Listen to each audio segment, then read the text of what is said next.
सुमिरन लगन लगाई के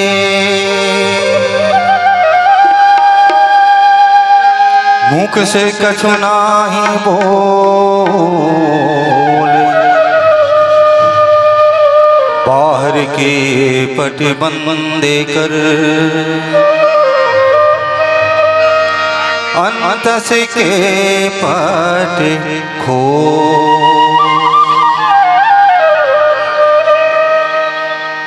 प्रभु का भजन कर ले मना,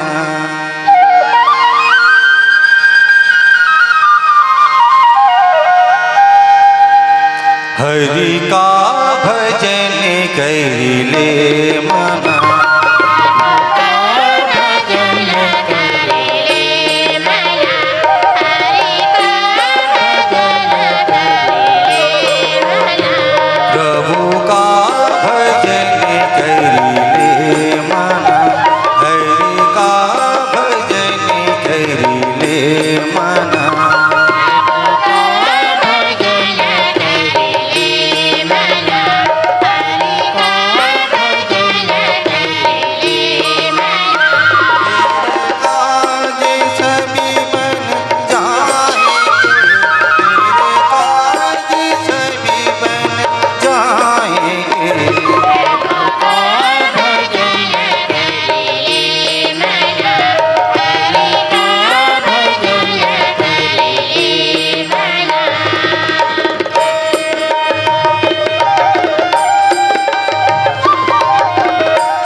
श्यावर रामचंद्र की जय।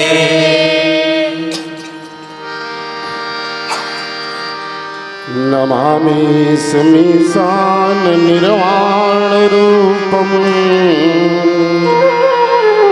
विभुं व्यापकं ब्रह्म वेदे स्वरूपम निजं निर्गुणं निर्विकल्पं निरीहं चिदाकाशमहाकाशवासं भजेऽहम् निराकार ओंकार मूलम तुरीयम गिरा ज्ञान गोतीतमीशं गिरीशं करालं महाकाल कालं कृपालं गुणागार संसार पारं नतोऽहम् गुणागार संसार पारम नतोऽहम्। बोलिए शंकर भगवान की जय। अपने अपने गुरु माता पिता की जय।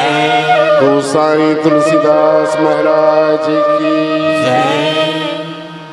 राम कथा के पावन मंच में विराजमान समस्त संत समाज, करुणामयी भक्ति स्वरूपा वात्सल्यमयी मेरी माताओं बहनों बाल वृंद, कलयुग के तपन भरे जीवन से दूर इस जीव को परम शांति और मुक्ति के मार्ग प्रशस्त करने वाले तुलसी मानस प्रतिष्ठान के समस्त पदाधिकारी, जिला इकाई राजनांदगांव के समस्त पदाधिकारीगण, ब्लॉक इकाई डोंगरगांव के समस्त पदाधिकारीगण और साकर दाहरा के चैसिक चेतना को प्रणाम करते हुए आइए, परम सौभाग्य है आप हम सबका कि इस दिव्य भूमि में और मां शिवनाथ नदी के पावन आंचल में बैठ करके कवि कोविद, कवि कुलभूषण गोस्वामी तुलसीदास जी के जन्म महोत्सव आप हम सब मना रहे हैं। रामचरितमानस के 4 परम वक्ता हुए और ये रामचरितमानस भगवान शिव की अनुभूति है, ये शिव की अवधूति है और ये शिव जी की अद्भुति है। तीनों संगम है जहां अनुभूति अवधूति और अद्भुति। ये महाकाव्य रामचरितमानस के 4 परम वक्ता कैलाश के परम शिखर में बैठ करके भगवान शिव जी ज्ञान घाट पर बैठ करके शिव जी मां पार्वती को कथा सुनाते हैं। लेकिन इस ज्ञान घाट पर बैठ करके शिव आदि शक्ति मां जगदम्बा को जब कथा सुनाए, कथा कहने वाले शिव जी और सुनने वाली मां भवानी। अब ज्ञान घाट में भी सीढ़ी लगी हुई है। ज्ञान घाट की 3 सीढ़ी है। एक सीढ़ी का नाम है प्रत्यक्ष ज्ञान, एक सीढ़ी का नाम है शाब्दिक ज्ञान और एक सीढ़ी का नाम है अनुमानिक ज्ञान। अनुमान के द्वारा मिला हुआ ज्ञान, शब्दों से मिला हुआ ज्ञान और प्रत्यक्ष ज्ञान। ये 3 सीढ़ियां भगवान शिव जी के कथा तक पहुंचने के लिए लगा हुआ है। यही कथा नीलांचल पर्वत में काकभूषण जी और याज्ञवल्क्य के बीच चला। ये उपासना घाट की कथा है जहां वैष्णव परंपरा के अनुसार से, वैष्णव मतांतर के अनुसार से 5 सीढ़ियां उपासना के घाट तक पहुंचने के लिए साधक के जीवन में, साधक के लिए बनाया गया है। आदि भगवान शंकराचार्य जी वेद वेदांत विज्ञान के अनुसार से उपासना की 4 सीढ़ी बताए। फिर यही कथा प्रयागराज के पावन त्रिवेणी संगम में गंगा, यमुना और सरस्वती के अविरल धार के बीच याज्ञवल्क्य और भरद्वाज जी के बीच कथा चलती है। ये कर्मघाट की कथा है और कर्मघाट की भी 3 सीढ़ियां लगी हुई है। देखो, ज्ञान घाट की 3 सीढ़ियां, उपासना घाट में वैष्णव परंपरा में 5 सीढ़ियां और कर्म घाट में भी 3 प्रारब्ध कर्म, क्रियमान कर्म, संचित कर्म। कर्म घाट के भी 3 सीढ़ियां, इनको जब तक के हम नहीं लांघेंगे तब तक हम कर्म घाट कर्म योग तक के नहीं पहुंच सकते। ज्ञान योग तक के पहुंचना हो तो 3 सीढ़ियों को पार करके हम ज्ञान योग प्राप्त, उपासना के घाट पर पहुंचना हो तो चतुष्टय सीढ़ी को पार करके जाना पड़ेगा। लेकिन गोस्वामी तुलसीदास जी ने जिस घाट पर बैठ करके राम कथा को गाया है, विक्रम संवत 1631 सरयू नदी के किनारे जब ये रामचरितमानस प्रागट्य हुआ नवमी के दिन,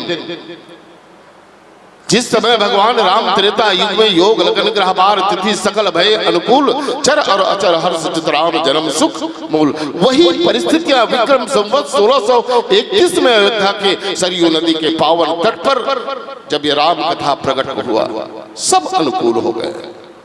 तो तुलसी चौथा घाट में बैठ करके शरणागति के घाट है, प्रपन्नता की घाट है और ऐसे प्रपन्नता शरणागति के घाट पर बैठ करके भगवान राम के अद्भुत वो गाथा को गोस्वामी तुलसीदास जी वराह क्षेत्र में, सुकर क्षेत्र में बैठ करके गाया है, जहां कोई सीढ़ी नहीं।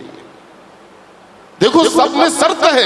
यदि हम ज्ञान मार्ग से ईश्वर को प्राप्त करना चाहें, उपासना के मार्ग से, कर्म के मार्ग से, तो सब में सीढ़ियां हैं, शर्त है बाप।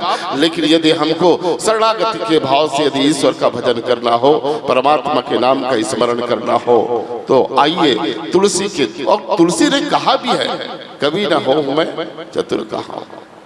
तुलसी यदि कवि है तो आदि कवि कौन है? तो आदि कवि वाल्मीकि जी महाराज है। तुलसी कवि है तो आदि कवि वाल्मीकि जी महाराज है और अनादि कवि भगवान शंकर है, जो रचि महेश निज मानस राखा। आइए जिस प्रसंग पर चर्चा करनी हो, राम राम कही, चूंकि हम मोक्ष के धाम में बैठे, मोक्ष की नगरी पर, मोक्ष के पावन तट पर बैठे हुए हैं और आप हम सब का भी यही कामना है कि यह इस जड़ बदन से चेतन आत्मा जब निकले तो मोक्ष के धाम की ओर जाए, फिर वही माया पुनरपि जन्म पुनरपि मरणम की स्थिति में ना आए। आइए 2 मिनट हरि नाम कीर्तन करते ही हम कथा में प्रवेश करेंगे। श्री राम जय राम जय जय राम जय जय राम जय जय राम, श्री राम जय राम जय जय राम जय जय राम।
राम कही राम कही, राम राम कही राम, तनु परिहरि रघुवीर विरह, राउ गयो सुरधाम। उपस्थित संत समाज, महाराज दशरथ राम के विरह में, परम के विरह में देह त्याग देते हैं। लेकिन महाराज दशरथ ने जब अपना देह का त्याग किया, उससे पहले महाराज दशरथ ने 6 बार राम शब्द का उच्चारण किया। राम राम कही राम कही राम राम कही राम, तनु परिहरि रघुवीर विरह राव गयो सुरधाम। लेकिन एक तरफ रामचरितमानस में कहा गया है कि जासु नाम सुमिरत एक बारा और उतर ही नर भव सिंधु अपारा। तो ऐसे में महाराज दशरथ को सुरधाम ना जाकर के महाराज दशरथ की मुक्ति हो जानी चाहिए थी, मोक्ष हो जानी चाहिए थी। लेकिन आखिर 6 बार राम शब्द का उच्चारण करने के बाद भी महाराज अवधेश को मोक्ष की गति नहीं मिली, बल्कि उसको 14 साल प्रतीक्षा करना पड़ा मोक्ष प्राप्ति करने के लिए।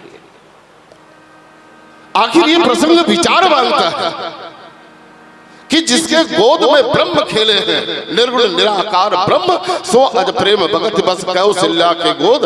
ऐसे निर्गुण निराकार ब्रह्म के स्वरूप को देख करके जिसने जीवन जिया है और जिसके वियोग में अपना देह का त्याग किया, ऐसे महाराज दशरथ अंत काल में 6 बार राम शब्द का उच्चारण करने के बाद भी महाराज दशरथ कहाँ गए? राव गयो सुरधाम, स्वर्गलोक गए।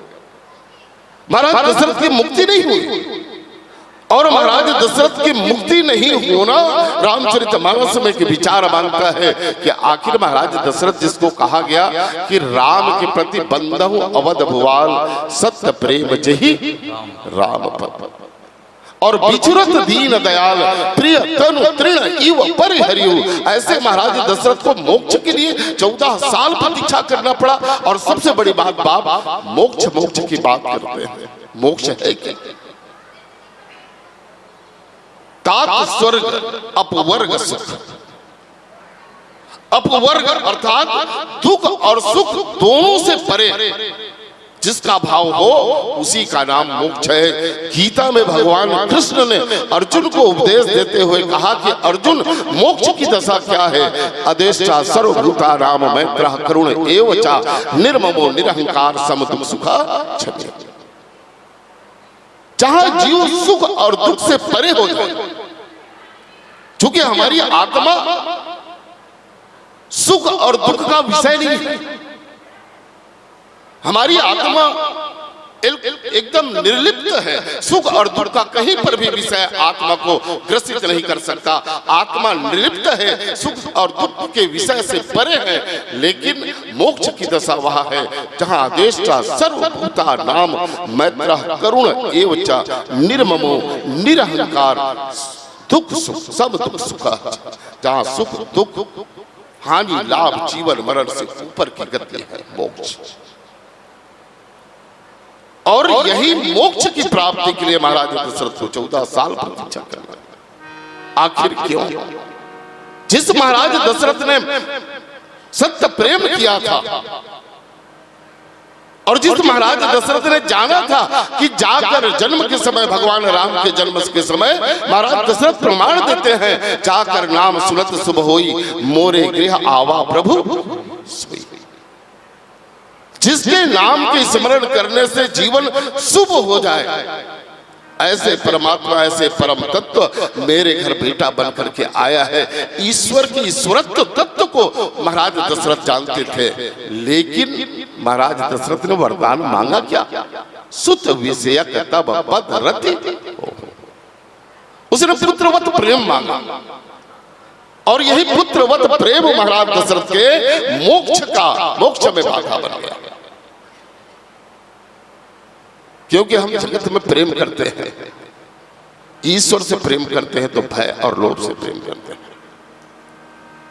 आज जितनी भी पूजा पाठ हो रही है, जीवन में कहीं ना कहीं हमारे जीवन में भय और लोभ है। मैं तो जब भी निवेदन करता हूं कि यदि ईश्वर के पास यदि जाना हो बाप, तो केवल एक ही भाव से जाए, निष्काम भाव से। हमारे जीवन में जब जब हम भक्ति करेंगे भय और लोभ के कारण, तो यही भय और लोभ जीव को बंधन में बांधता है। यही हमारी मुक्ति के बाधा तत्व है। आइए एक भजन के साथ ही चर्चा करें कि आखिर महाराज दशरथ को मुक्ति क्यों नहीं मिली, 14 साल प्रतीक्षा क्यों करना पड़ा। एक भजन के साथ बोलिए शंकर भगवान की जय।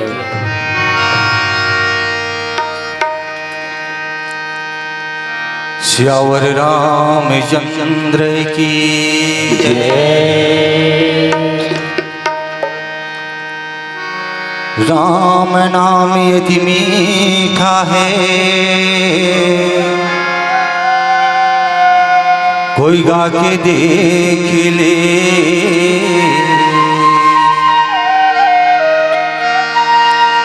आ जाते हैं राम कोई, बुला के देख ले।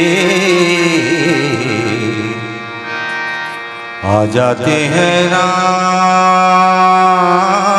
कोई, बुला के देख ले। राम नाम रसे पीले प्यारे,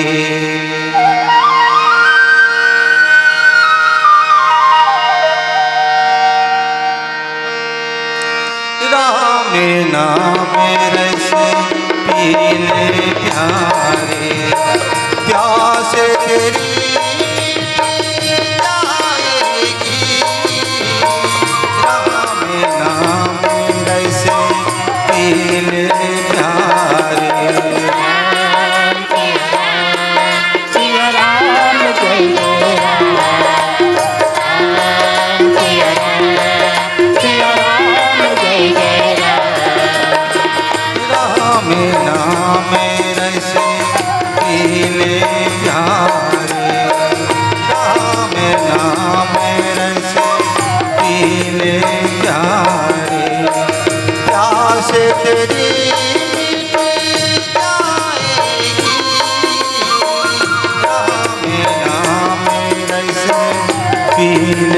प्यारे।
इतना भी गंगा जल पी ले, तू प्यासा ही रह जाएगा।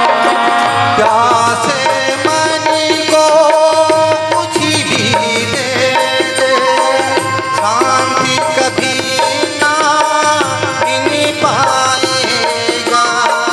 प्यासे मन को कुछ भी दे दे, शांति कभी ना मिल पाएगा।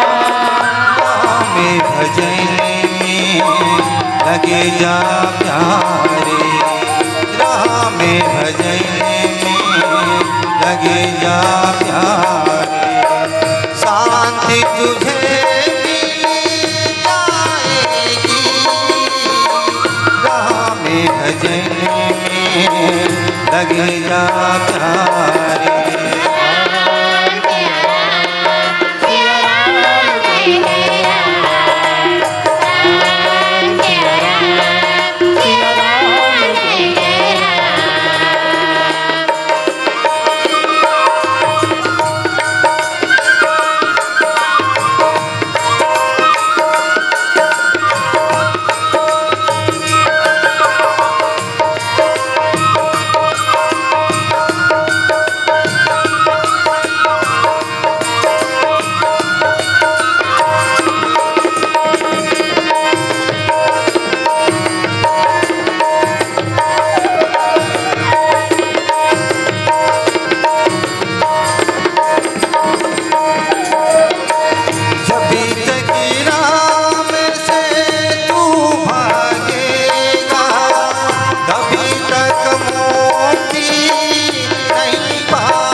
जब तक राम से तू भागेगा तब तक मुक्ति नहीं पाएगा।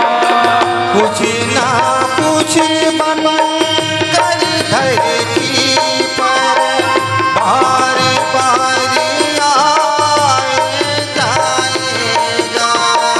कुछ ना कुछ बन कर धरती पर बार बार आए जाएगा।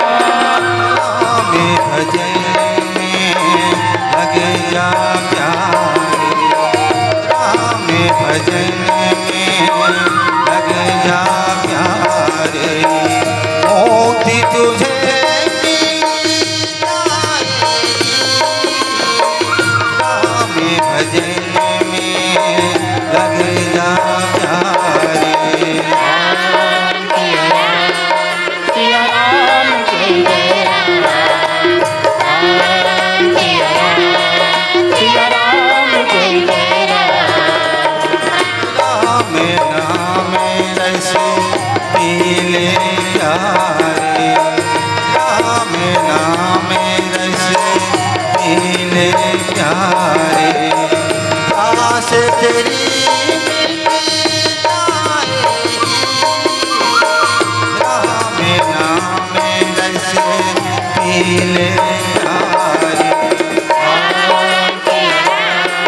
सिया राम जय जय सिया राम जय जय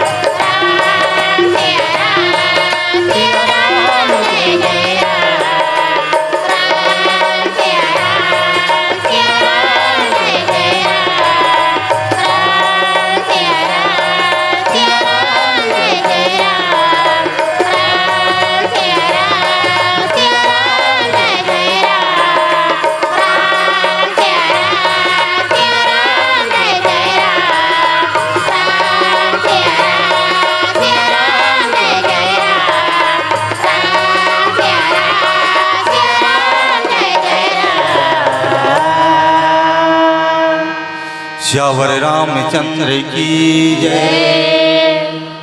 बोली शंकर भगवान की उपस्थित संत समाज, राम राम कहि राम कहि राम राम कहि राम, तन परिहरि रघुवीर विरह राव गयो। मोक्ष के द्वार तक के आखिर महाराज दशरथ क्यों नहीं जा पाए? और वैसे मोक्ष के 4 मार्ग बताए गए कि 4 मार्ग में हम एक मार्ग के द्वारा भी कोई भी मार्ग को यदि हम ग्रहण कर ले तो यह जीव परम गति को प्राप्त कर सकता है। पहला मार्ग है कर्मयोग। महाराज दशरथ के जीवन में ऐसा कौन सा कर्म योग में त्रुटियां आ गई जिस कर्म योग के माध्यम से महाराज दशरथ को मोक्ष की गति नहीं हो पाई? मुक्ति का दूसरा मार्ग है सांख्य योग, सांख्य दर्शन, जहां जीव को आत्मस्वरूप का बोध होता है और जिस जीव को आत्मस्वरूप का बोध हो जाए वह मोक्ष की दशा है।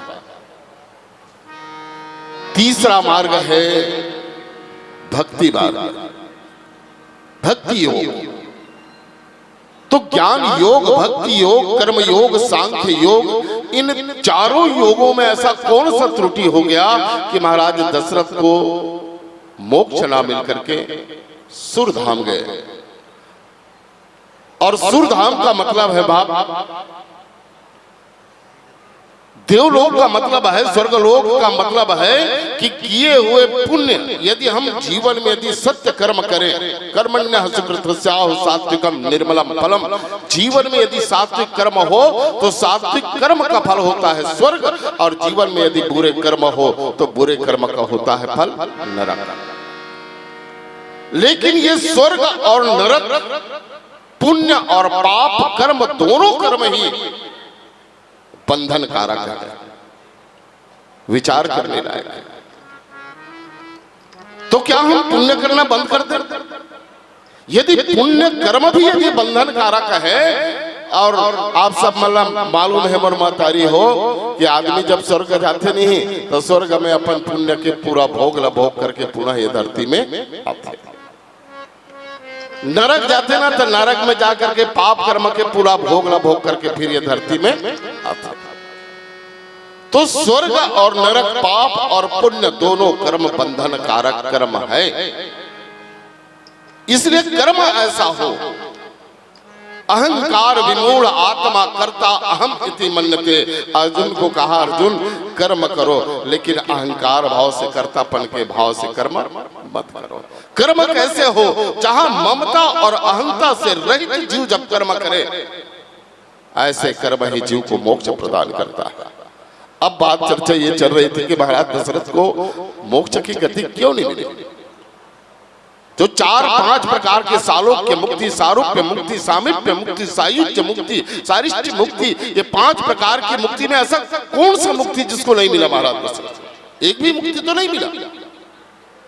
कारण ये है बाप कि महाराज दशरथ भगवान राम को जब 14 साल वनवास भेजे, तापस अंध श्राप सुधि आई कौशल्य सब कथा सुनाई।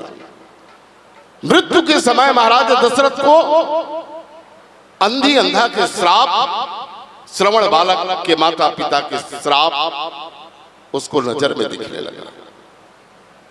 आदमी के जब मृत्यु का समय होता है, काम बात कब लोभ अपारा क्रोध पीत नित छाती जारा प्रीत करे जो तीन ही भाई उपजई सन्नपात, वो सन्नपात की बीमारी लग जाता है। और वही समय महाराज दशरथ ने श्रवण बालक की मृत्यु उनके हाथ में हुई थी, वही बात याद आ गया। और दूसरा बात यह है कि महाराज दशरथ ने सुत विषयक तब पद रति, महाराज दशरथ वरदान मांगे थे कि राम ब्रह्म के स्वरूप में जरूर है। वो जानते भी हैं कि राम ब्रह्म है, जाकर नाम सुनत शुभ होई, वो जान गए। लेकिन फिर भी उन्होंने हठता पूर्वक, दृढ़ता पूर्वक मांगा। क्या मांगा? कि राम से मेरा पुत्रवत प्रेम हो। लेकिन पुत्रवत प्रेम भी कैसा? सत्य प्रेम जही राम पद। राम के प्रति प्रेम हो तो सत्य प्रेम, पुत्र प्रेम भी है तो सत्य प्रेम है। और यहां पर महाराज दशरथ जब राम को वनवास दिए तो ब्रह्म राम के रूप में वनवास दिए। और यदि ब्रह्म राम के रूप में महाराज दशरथ यदि राम को वनवास देते तो ये मानस के मंच से मैं कहता हूं कि रावण की मृत्यु नहीं होती। रावण की मृत्यु इस कारण नहीं होती क्योंकि रावण ने वरदान क्या मांगा था? बानर मनुज जाति दोई, मेरी यदि मृत्यु हो तो मनुष्य और बंदर के सिवा जगत में कोई मुझको मार न सके। और यहां पर महाराज दशरथ ने अपना एक अलौकिक परम गति को स्वीकार करते हैं कि लोग मुझको भले, मैं स्वर्ग को स्वीकार, स्वर्ग भले जाऊं, मोक्ष की गति ना मिले, 14 साल भले ही मुझको प्रतीक्षा करना पड़े, लेकिन रावण मरना जरूरी है। और रावण ने वरदान मांगा था कि बानर मनुज जाति दोई, मनुष्य और बानर के हाथ में ही मेरी मृत्यु हो। राम यदि ब्रह्म के स्वरूप में, ईश्वर के स्वरूप में महाराज दशरथ यदि वनवास देते, राम राम कही राम कही, यहाँ पर ब्रह्म राम की रूप में यदि राम को वनवास देते तो रावण की मृत्यु नहीं होती, बल्कि पुत्र राम के रूप में, एक साधारण मनुष्य के रूप में महाराज दशरथ ने राम को वनवास भेजा। और यही कारण महाराज दशरथ की मोक्ष नहीं हुई। महाराज राव गयो सुरधाम, परम धर्म को बचाने के लिए महाराज दशरथ, लोग मुझको धार्मिक है इसका भी परित्याग कर देते हैं क्योंकि रावण का मरना जरूरी है। मुझको मोक्ष मिले ये मुझको जरूरी नहीं है, मैं स्वर्ग चले जाऊं, लेकिन रावण अताताई का मरना जरूरी है। तो रावण की मृत्यु महाराज दशरथ के स्वर्गारोहण, स्वर्ग जाने के कारण मोक्ष गति यदि मिल जाती तो रावण की मृत्यु नहीं होती। अब रामचरितमानस में हमार राजू भैया कहा था इसके पूरा मोक्ष से ही भरे रामचरितमानस। चलो महाराज दशरथ की गोद में तो ब्रह्म खेले हैं और ब्रह्म के स्वरूप को और ब्रह्म के विरह में प्राण त्याग किया, लेकिन बाली है का कर रही सोही राम बाल निज धाम पठावा है। सालों की मुक्ति बाली को मिला, जो अपने छोटे भाई सुग्रीव की पत्नी रूमा को भी कैद करके रखा हुआ था। ऐसे महाराज बाली को राम बाल निज धाम पठावा।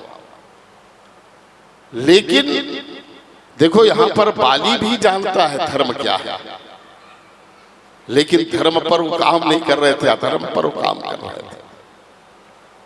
क्योंकि बाली कहता है कि धर्म है तो अवतरे हो गोसाई, आ मारे हो मोही व्याध खिलाई।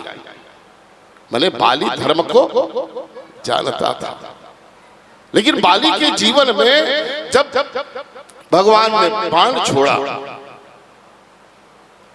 और बाली के जीवन से जगत का राग जब मिटा, आप हम सबके जीवन से जब जगत का राग मिट जाए बाबा, जीवन में जब अनुराग हो जाए, तब ये संसार में जगह नहीं बल्कि परमात्मा के स्थान पर हमारी जगह होती है। जगत का राग, जगत का बंधन, कर्मण्यः सुकृतस्याहु सात्विकम निर्मलम फलम, ये सात्विक जीवन में कर्म हो और यहाँ पर जगत के राग छूटे और बाली के जीवन में अनुराग आया। और अंत में तो भाई ये कहता हूं कि बाली को जब भगवान अपने धाम भेजे तो बाली ने बहुत बड़ा काम किया, जो काम मां कौशल्या के जो सौभाग्य नहीं मिला। महाराज दशरथ जब देह त्याग किए तो राम करता था अपने बेटे के स्वरूप को देखने के लिए मां कौशल्या को 14 साल त्याग समय व्यतीत करना पड़ा, इंतजार करना पड़ा कि राम 14 साल बाद आए।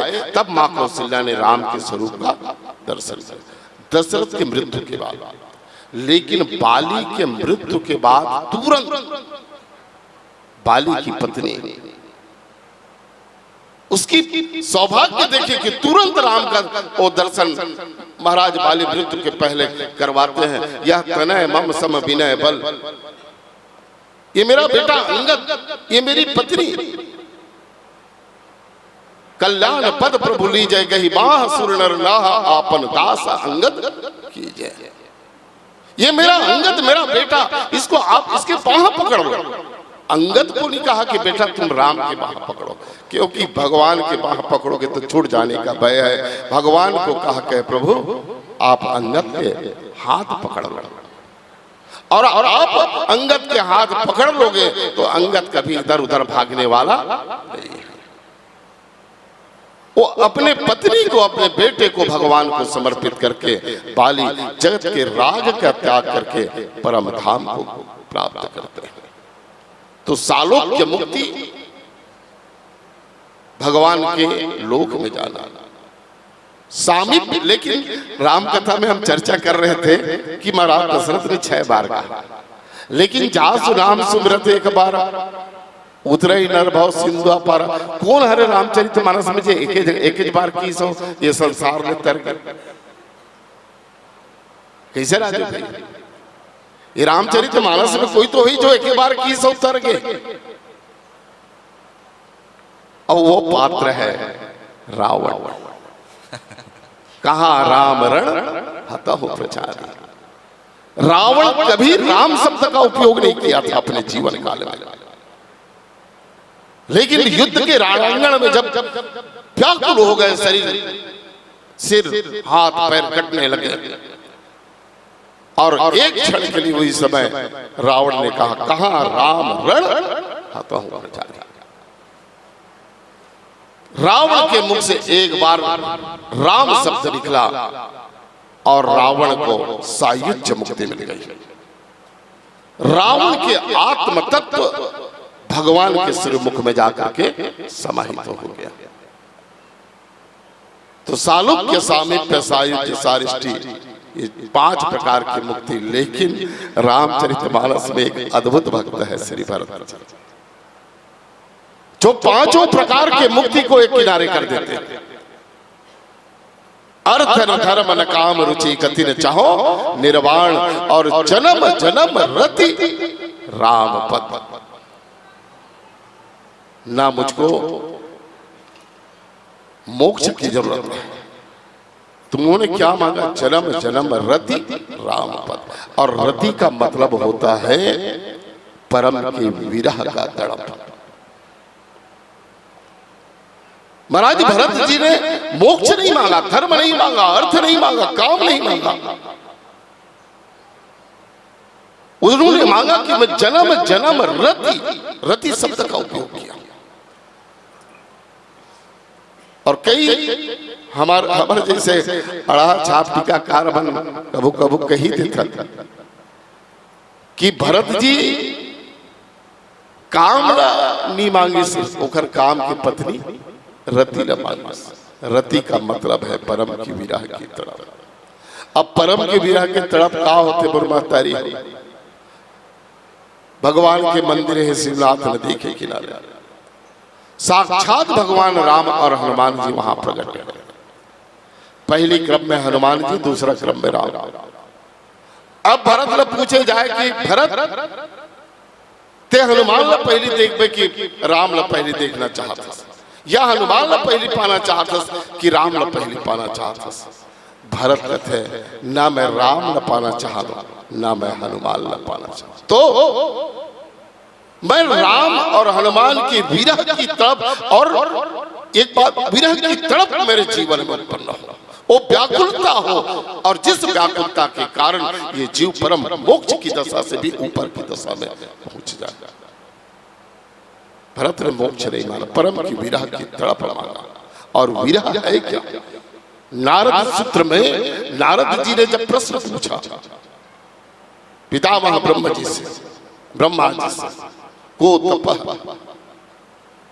तब एक लाइन में ब्रह्मा जी ने कहा विरह ही तप है। परम की विरह का तड़प ही एक तप है, और वही परम की विरह का तप महाराज भरत जी ने मांगा। 5 प्रकार की मुक्ति को एक किनारे कर दिए, धर्म अर्थ काम और मोक्ष को एक किनारे कर दिए। अब बात यहाँ पर आती है कि मुक्ति अपवर्ग, सुख दुख से परे है। और अपवर्ग का मतलब है पा फा बा भा बा। पा माने पतन, और पतन की उल्टा उत्थान, उत्सर्ग। तो उत्सर्ग के सुख से भी परे है। पा और फा, फा माने फलाकांक्षा, और फलाकांक्षा की उल्टा निष्काम भाव। तो निष्काम भाव के सुख से भी भरत जी का प्रेम मने परे है। पा फा और बा बंधन, और बंधन का उल्टा होता है मुक्ति। पा फा बा भा, चौथा नंबर है भय, और भय के उल्टा निर्भय। और 5वां है मां, और मां के मतलब है मरण, और मरण का उल्टा है अमरत्व। ये 5 प्रकार के अपवर्ग जो सुख और दुख से अपवर्ग से परे है, उसी का नाम मुक्ति है, उसी का नाम मोक्ष। तो आज महाराज दशरथ को जब लंका में देखो, लंका में सत्संग भी होता है, और लंका में महाराज दशरथ को ज्ञान भी हुआ है। लंकनी किस नहीं कहा? तास स्वर्ग अपवर्ग सुख करो तुला एकंग, तुलन ताई सकल मिले जो सुख लो। मोह की नगरी में हनुमान जी और लंकिनी के बीच सत्संग हो गया है? इसका मतलब यह है कि सत्संग मोह की नगरी में, मोह की वाटिका में भी हो सकता है। और वही लंका में भगवान राम ने दशरथ जी को ज्ञान का उपदेश दिया। लंका की धरा पर, मोह की धरा पर भी महाराज दशरथ को ज्ञान का प्रागट्य उसके जीवन में हुआ, और महाराज दशरथ की मुक्ति हुई। आइए, पीली बत्ती का संकेत है, इतना कह करके हम अपने वाणी विराम करें कि आए हैं। और देखो, सबसे सुंदर राजू भैया है संसार में नहीं। हम 100 साल 80 साल 90 साल जीते, एक दिन मरेगा, है नहीं? 80 साल तक के जिया था, कोई 120 साल तक के जिया थे ईश्वर भाई, एक दिन मरेगा, एक दिन मरना है नहीं। लेकिन जियत कति घन 100 साल ले। और सबसे सुंदर बात यह है कि संसार में सबसे अधिक खूबसूरत कोई चीज है, वो है मृत्यु। सुने हुए मोर बहने, क्योंकि मृत्यु से सुंदर इस संसार में कोई चीज हो ही नहीं सकता। और किसी शायर ने बड़ा गजब की बात कही है, कमबख्त मौत भी कितनी खूबसूरत होती होगी, कमबख्त मौत भी कितनी खूबसूरत होती होगी, जिससे भी मिलता है जीना छोड़ देता है, जिससे भी मिलता है जीना छोड़ देता है। घर संसार सब छूट जाते हैं, मौत के साथ चले जाते हैं। इसलिए जीवन तो संवरे, लेकिन मृत्यु भी संवरना चाहिए। आइए चला चले कि इस बेला में आए हैं सुझाएंगे राजा रंग फकीर। अब हर सफर यहाँ पर बस मौत का सफर है, कहने को सिर्फ घर है मगर सफर ही सफर है। तुम जा रहे हो लेकिन लौटोगे क्या पता है, घट जाए कौन घटना मंजिल भी लापता है, मंजिल भी लापता है। आइए चला चले कि इस बेला में भजन आप सबके सिर चरणों में समर्पित करके आप सबसे सादर विदा ले। बोलिए शंकर भगवान की जय।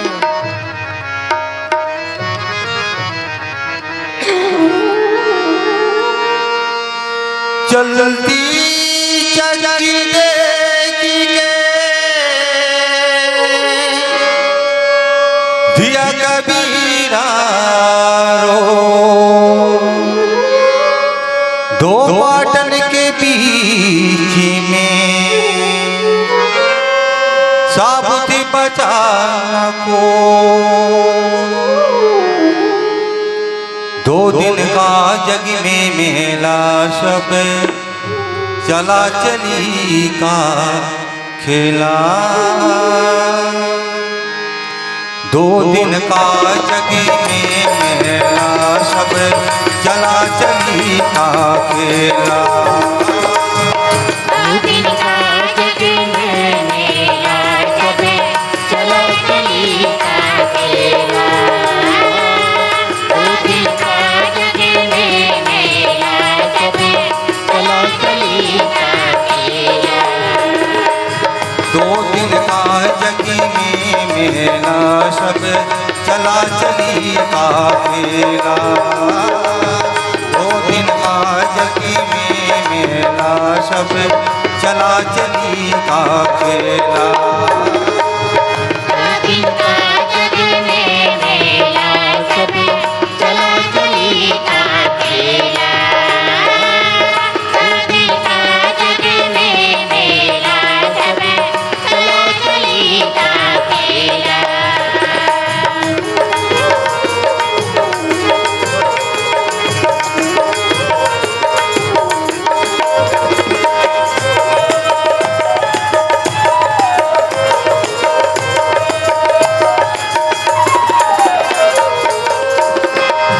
कोई चला गया कोई जावे, कोई गठरी बांधी सिधावे, कोई चला गया कोई जाए, कोई गठरी बांधी सिधावे, कोई चला गया कोई जावे, कोई गठरी बांधी सिधावे, कोई चला गया कोई जाए, कोई गठरी बांधी सिधावे, कोई करा तैयारी अकेला रे,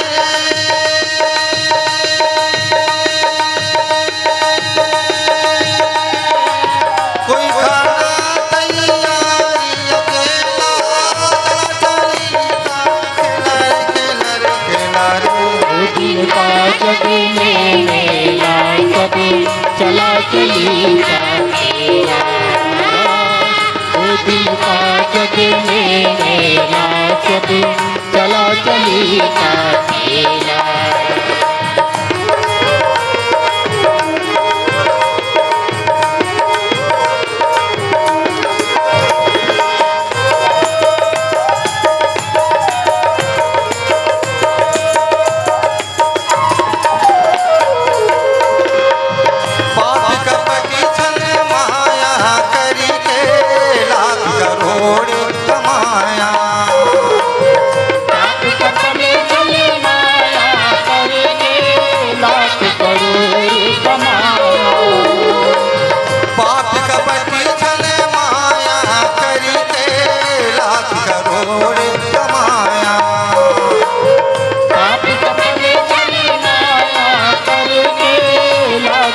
घोर कमाया।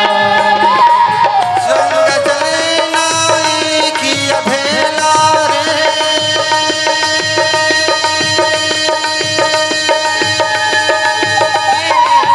संग चले नाई की अधेला, चला चली का किलर किलर किलर, दो दिन का जग में मेला सब चला चली का